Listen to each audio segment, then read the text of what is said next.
Samantha, and I'm going to be talking to you about sound. Sound is a form of energy. Without matter, sound cannot be heard.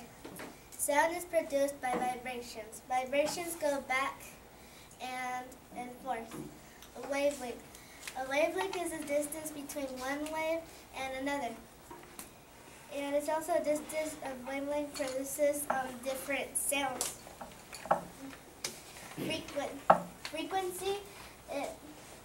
Frequency is the amount of something that occurs or happens.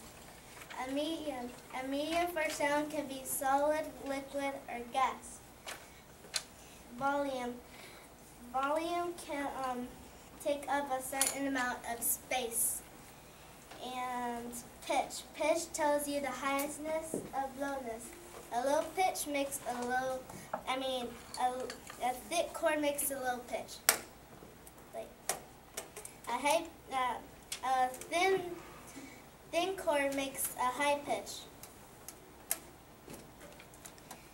And that ends my presentation.